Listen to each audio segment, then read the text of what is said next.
Hello, BookTube.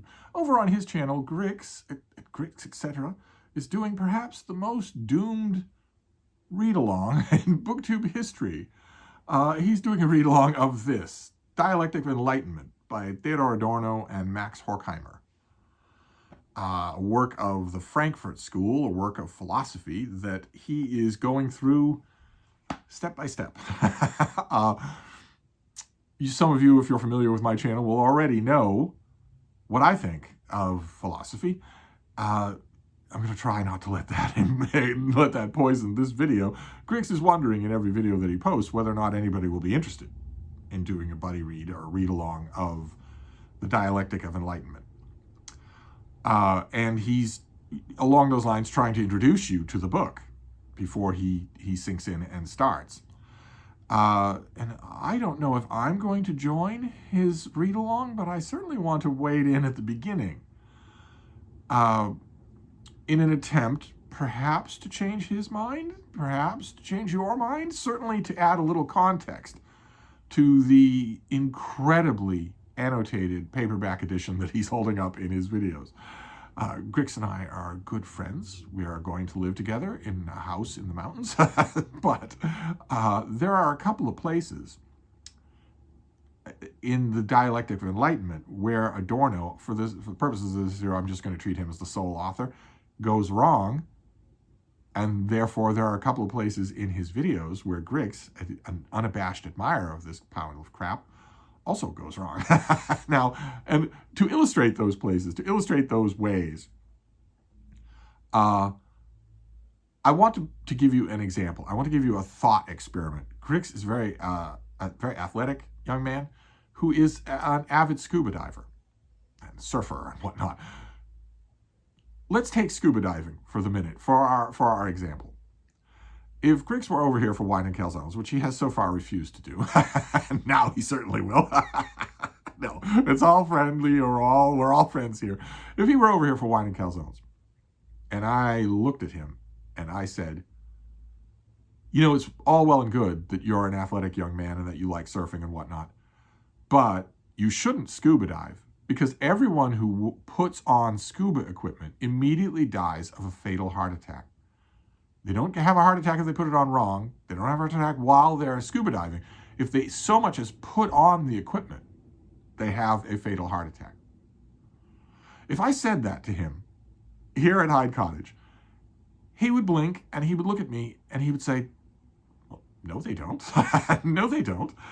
That's just wrong. I have gone to that equipment many, many times. I've never had a fatal heart attack, obviously, since I'm here, but also thousands and thousands of other people. You can call up videos, you can get testimonials, you can also search out what scuba equipment actually is and see that without testimonies and without video and without me, you can just look and analyze it and see that this equipment could not cause a heart attack, much less a fatal heart attack. That's just a wrong contention. Now let's say over wine and calzones, for the sake of amity, I let it pass. I said, oh, all right, well, whatever you say, let's talk about other things. And then a year later, when Grix was over here again for wine and calzones, and the subject of scuba diving came up, I handed him a book, a self-published book of my own authorship that was 300 pages, let's say how about if we say it's 1,000 pages long, and it's in German. I hand him a 1,000-page German book of my own authorship. And he says, what's this? And I say, I remembered our conversation from a year ago where I told you that putting on scuba gear causes fatal heart attacks. And you said, that's not true. I thought that in order to elaborate on my thoughts and to really challenge your own kind of staid, old, fuddy-duddy thinking, I'd write a book on the subject. So I've written a dissertation on the fact that scuba gear causes fatal heart attacks. Now, it's a very long book, I know, because I had to rehearse in the first 10 chapters the whole of Western history. Not scuba diving. I get to the history of scuba diving in chapter 11, but for chapters 1 through 10, I had to do the whole of human history. So there's that. That's the first 10 chapters. Then from chapters 11 to 20, I talk about the history of scuba diving and how no one has survived it, because everyone who puts on scuba gear of any kind dies immediately. And then I elaborate on what this means about scuba diving and the word scuba, and also what death means. How do we know that any of those people died? How do we know that anybody's alive? I think you should read this. Here you go. This is 1,000 pages long. No need to thank me. In a situation like that, Grix would look at that book and say, maybe not to me, because he's very nice, he's very courteous. He would look at that book and he would say, there is absolutely no reason for me to read this. This book is entirely worthless because it is entirely based on an absolutely false premise. An absolutely false claim is at the heart of this book. And there is no way for you to quality your way out of a false premise. There is no way to do that. He would take that 1,000-page book home and he would think, I'm not going to bother to read this because it can't be good. It literally can't be good.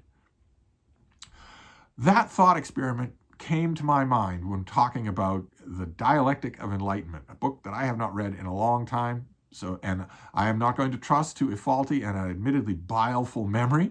So when I talk about it in this video, which I'm hoping will not be an hour long, I'm going to resist the urge to pull quotes from memory, and I'm also going to resist the urge to cherry pick. I will use quotes that Grix himself uses in his video. I will leave a faulty link to that video down below so that you can not find it. But the name of his channel is Grix, Grix, etc. If you type in that plus the word booktube to YouTube, you should be able to find his channel. And when he is summarizing The Dialectic of Enlightenment, he talks about its premises, which are listed out at the beginning of the book. Adorno, in his wretched, wretched prose, lays out some of those premises, some of the original contentions that he is hurling at your face that you have to accept before you go on to read the book. And the foremost of those contentions is that the Enlightenment, which you can look up on Google or Wikipedia or whatever, but it was a social intellectual movement a couple of centuries ago, whose main aim was to, as the title suggests, as the name suggests, its main aim was to decouple human thought and human interior thinking, human endeavors, intellectual endeavors, from religion. From religious control, not only from the dogma of religion, but from actual religious control. This is the Enlightenment because we are putting away the dark shadows of theocracy that have haunted Western man for 2 millennia. We're putting almost 2 millennia. We're putting those away and trying something else. We're trying to think and reason and talk and write in the world without that. And Adorno in this book starts off with his throat-clearing contention before he even gets to the rest of the crappy book. He says that the Enlightenment self-destructed. That it happened and it self-destructed because it was paralyzed by the fear of the truth. That's at the beginning of the book. That's before chapter 1. When Grix is reading, he has a gorgeous accent. I don't have a gorgeous accent. I won't bother to read. I'll read one chunk of it here. But he's not even at numbered pages yet. He's at the pages of the preface. The pages are in italics. They're in Roman numerals. Okay. So that is Adorno starting his book, which is considered a masterpiece of his wretched school of stupid philosophy. That's him starting his book. He is starting his book by saying, wearing scuba gear causes fatal heart attacks. But does Grix dismiss the book? No, he does not. He would if it were scuba gear. He would dismiss it. The statement that the Enlightenment self-destructed is wrong. That statement is wrong. It is factually false. And it's the basis for the whole book. So if you read that statement in the preface and you sit back and you say, well, that's not right. That's completely wrong. The Enlightenment did not self-destruct. Why would you give any credence to the rest of the book? You cannot reason your way out of a complete mistake unless you change the rules of the game. And if you're a fan of philosophy, you pretty much have to do that, or you're going to realize the time you're wasting. And the time you're wasting is wasted solely because there are no chicks involved. And you want a tiny corner left in your intellectual life or in the reading world where no chicks are allowed. The changing of the rules that Grix gives, I'm sure, would have warmed whatever was left of Adorno's heart. And that is that Grix's quote is, there is no right or wrong interpretation. As far as he's concerned, there's no right or wrong interpretation. All interpretations are misinterpretations. Some are just more mis than others. BookTube and Grix, my darling Grix, I ask you, what on earth can be done in conversation, in writing, or in any kind of intellectual investigation if we say that nothing is wrong, that nothing can be wrong? That is insane. That is the highfalutin version of the phrase that has been a bugaboo of mine my entire professional career as a critic, which is the ordinary person on the street saying, it's all subjective. If you are moving this whole conversation into a realm in which there is no error, in other words, no misinterpretation, in which everything is misinterpretation of varying degrees, in which there is no more possibility for someone to simply be wrong, well, that is the move that you have to make to entertain crap like this. The Enlightenment did not self-destruct. You are a living creature of the Enlightenment now. So is Grix. He mentions in one of his Adorno videos that he and his partner are reading this book in tandem and working up a book of their own about it. If the Enlightenment had self-destructed, that partner of his would have to be a wife. And she would have had to be a wife for quite some time, and she wouldn't be educated. She wouldn't be reading this book herself, much less writing a book of her own.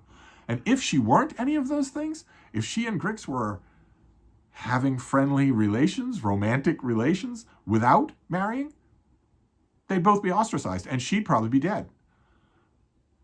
There is no gainsaying that. There is no saying, oh, well, maybe not. No, you're living in the Enlightenment. Every single piece of technology that Grix was using in order to make his video is the product of the Enlightenment. It's the product of the abandonment of servitude to theocracy and also of philosophical naturalism, which you can't have without the Enlightenment. That wouldn't exist. You can't drink the water and say all water is poison. You can't do both. Grix's channel, his video, I would argue his entire intellectual development would not be the way it is if it weren't for the Enlightenment. Instead, as a well-spoken young man, he would be in the clergy now. Or he would be in his parents' profession, but he certainly wouldn't have a partner who's reading through Adorno with him. No. And also, this book would not have been published. This crappy book would not have been published. So saying that there's no such thing as misinterpretation allows all of that to just pass by. You give the ultimate excuse to error. When I tell Grix that all scuba gear, that if you put on scuba gear, you instantly have a fatal heart attack, I am not misinterpreting scuba gear. I am wrong. I am in error. And he is not going to tell me, in that circumstance, he is not going to tell me that I'm misinterpreting. He's going to tell me that I'm wrong. Well, Adorno starts his book and bases the whole thing on the fact that the Enlightenment self-destructed. It factually did not. So why are we even talking about the rest of this book? Why are we doing it? But we go on.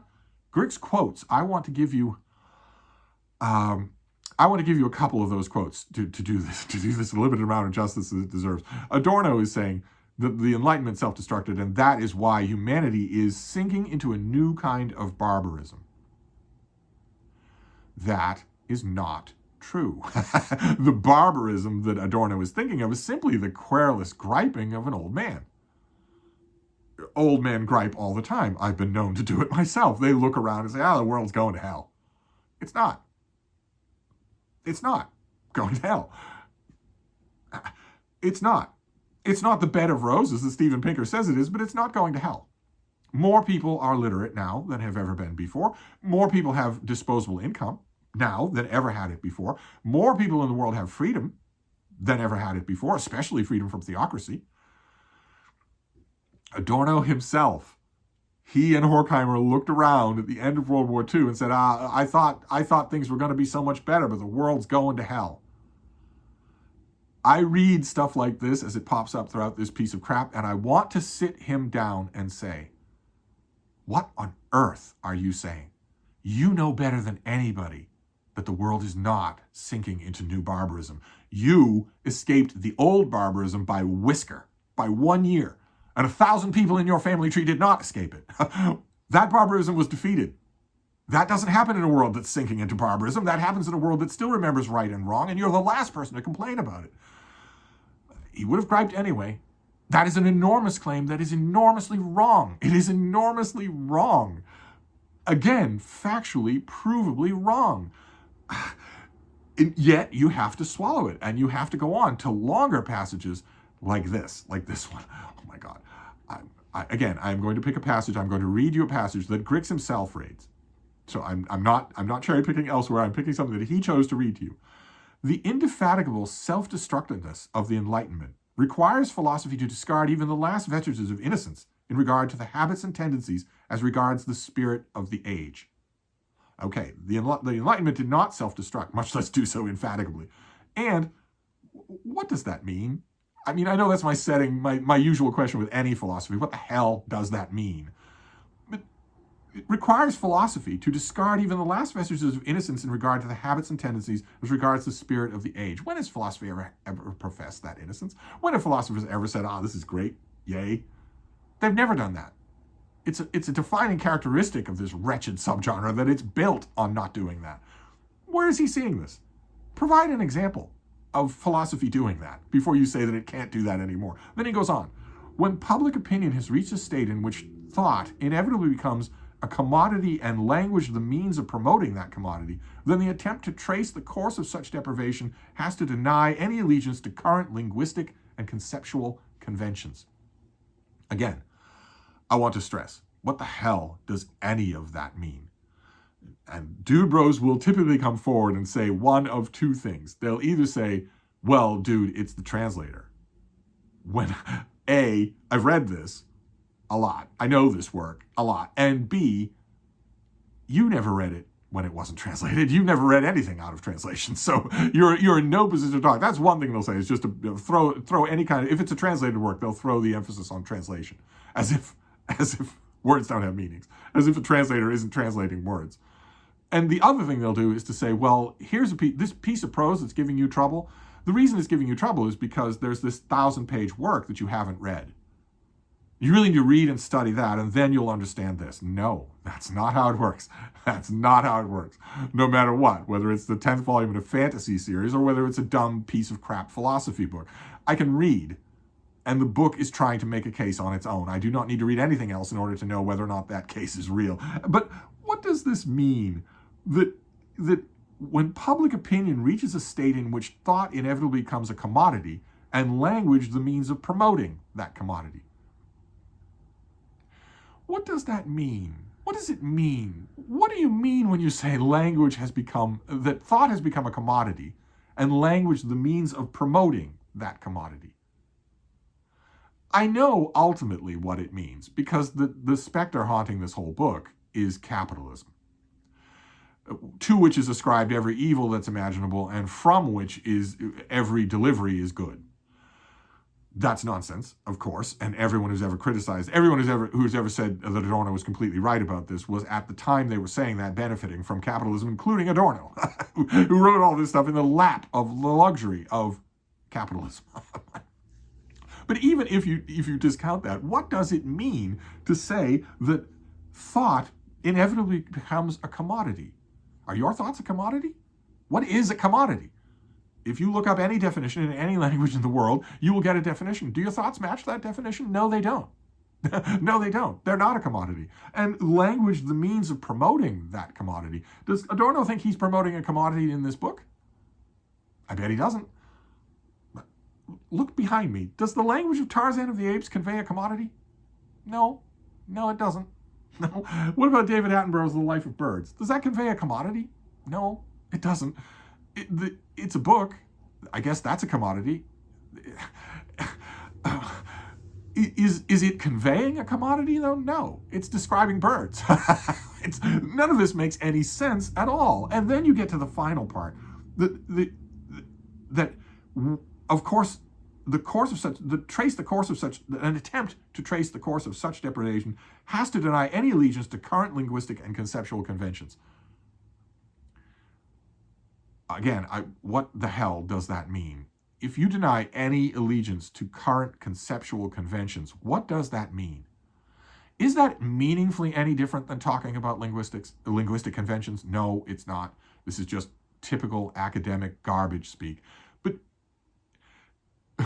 What is the author of this gibberish saying?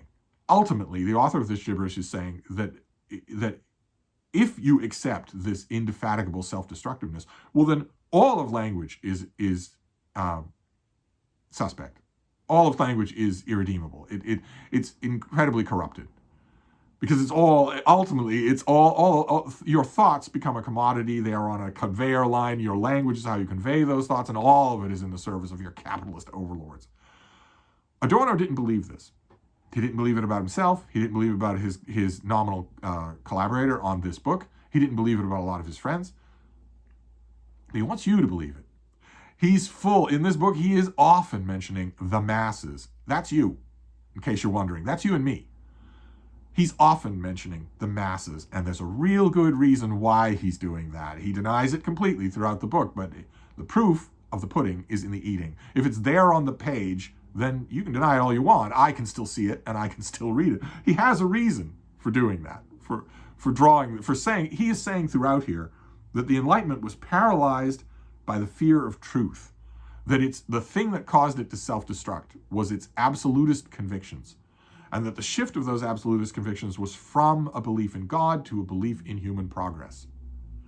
That is not true. That is not true. Not only the first part, the Enlightenment did not self-destruct, but also the second part. This is a simplistic straw man reduction of what the Enlightenment was. To say, oh, well, we don't need God anymore. We now believe that man is perfectible and also a hair away from perfect. We are one step away from entering paradise.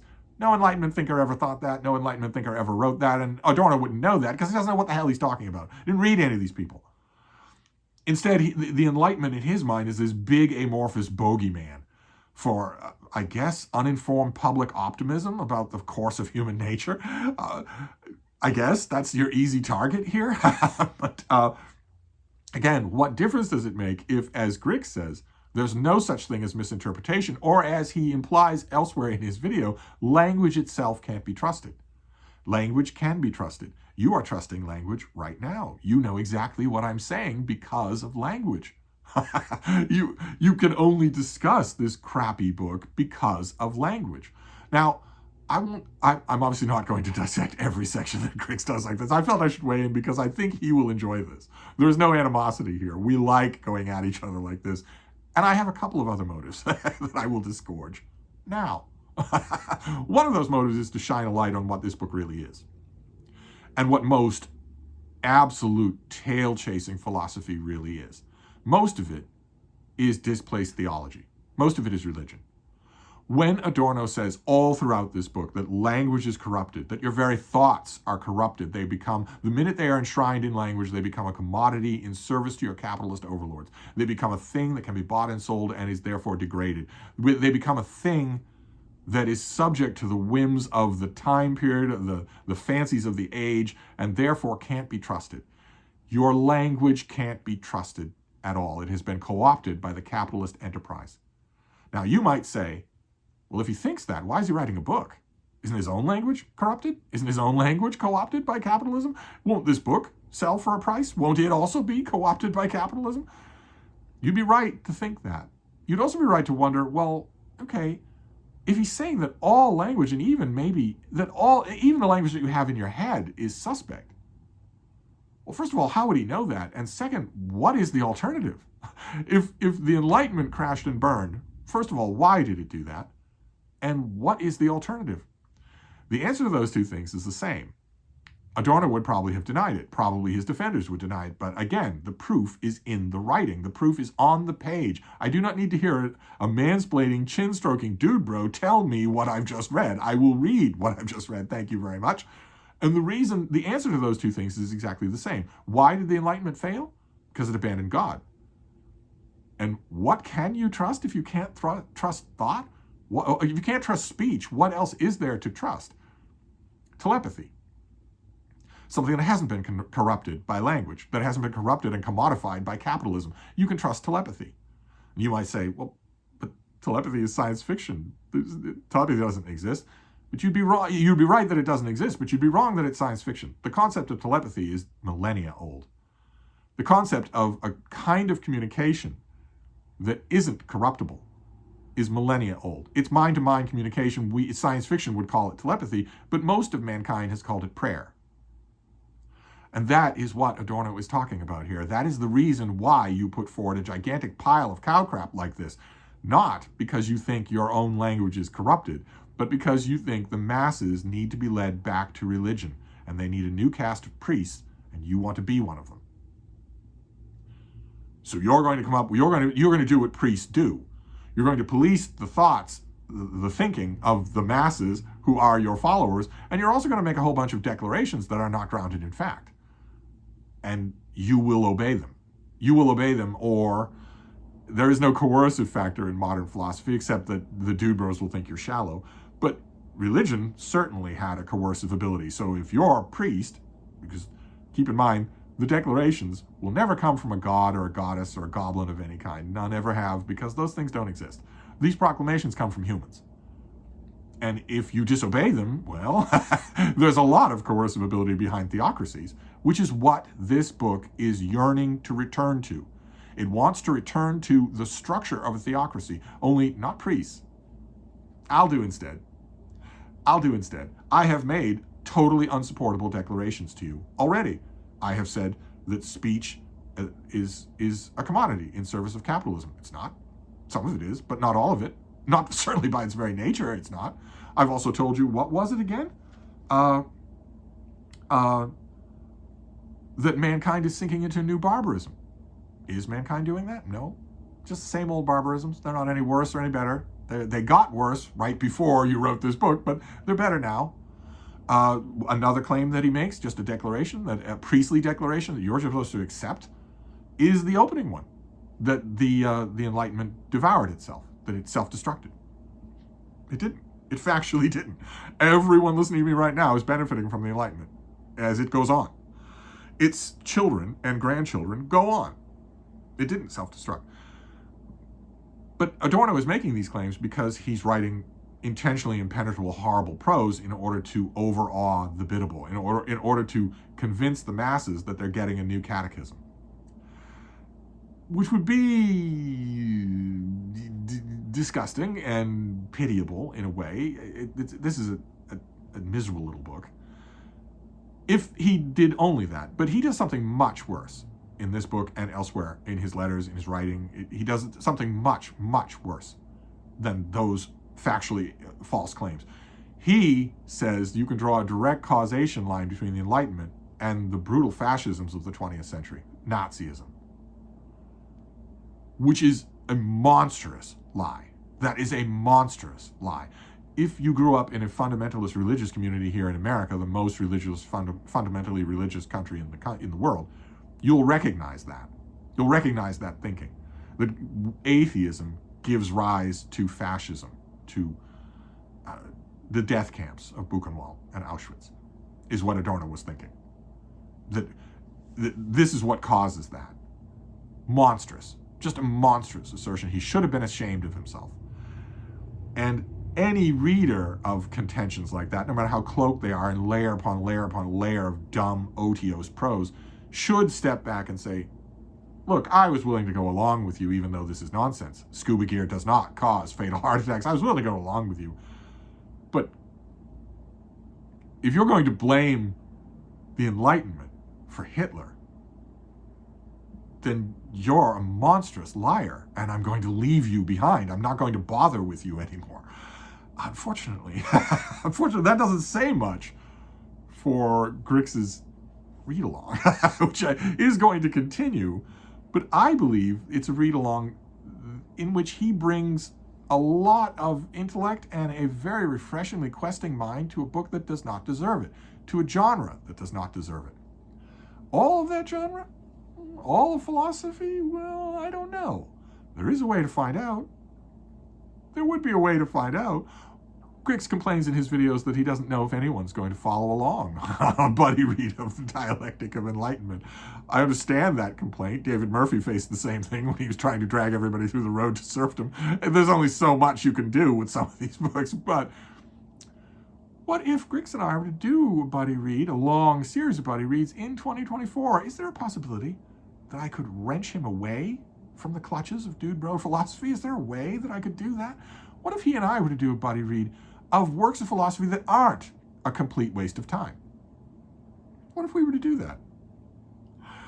One a month for the whole of 2024, starting with Plato and moving on from there. Imagine the fun we would have doing a whole month's read-along of The Prince by Machiavelli, which is a work of philosophy, but not like this. Not this artsy-fartsy crapola that isn't grounded in anything except the griping and the duodenal ulcer of the author. Why should you be dragged through an entire book, much less an entire life's work, of someone saying that putting on scuba gear causes a fatal heart attack? You shouldn't. You shouldn't be dragged through that. That person is wrong. They are wrong. And so reading treatise after treatise on them is a waste of your time. It's a waste of time to do. But the umbrella of philosophy is broad. I think too broad. I think the Dude Bros use the broadness of the umbrella to make the whole make the whole enterprise seem legitimate, when really most of the things that they're including that aren't. I think that Grix and I could make a wonderful year of philosophy. Of course, it would still be no chicks allowed, right? The underlying DNA of the appeal of bro philosophy is that it doesn't involve women. Women are slaves. They are barnyard animals. You will dictate their life just the way your chin-stroking deep ponderings. What I heard a channel earlier today, not Grix, thank God. I heard a channel today unironically called it deep thinking. You're a monkey. If you've done deeper thinking than a humpback whale, I'm the Shah of Iran. but I heard a channel call it that. And one of the fundamental appeals of this whole sham genre is that it's no chicks allowed. That, you know, you dictate what they will learn about it just the way you'd like to dictate their lives, the length and thickness of their hijabs, and also the way you think your words dictate reality. They don't.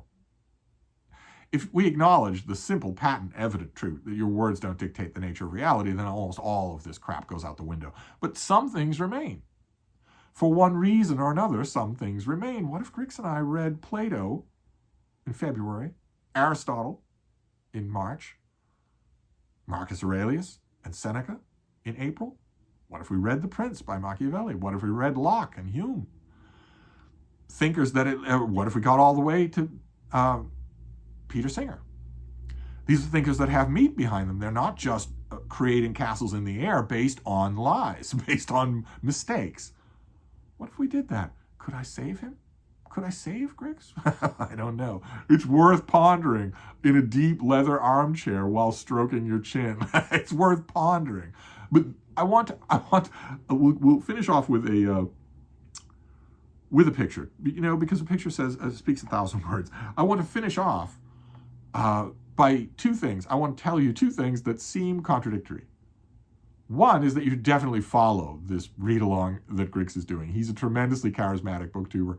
He's deeply involved in this piece of crap, so he will do a lot of good, responsive thinking about it.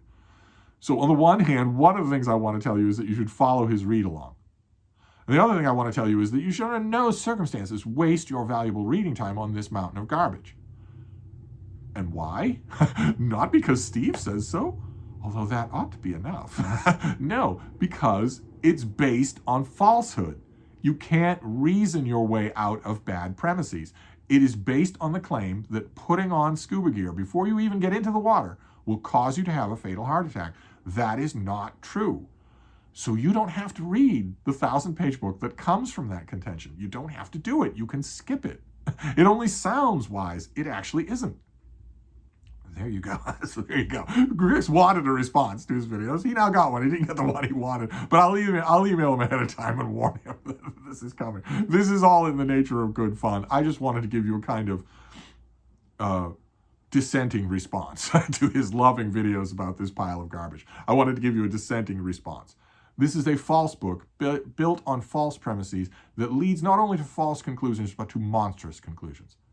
Scientific naturalism and the fruits of the Enlightenment in no way caused the Nazis.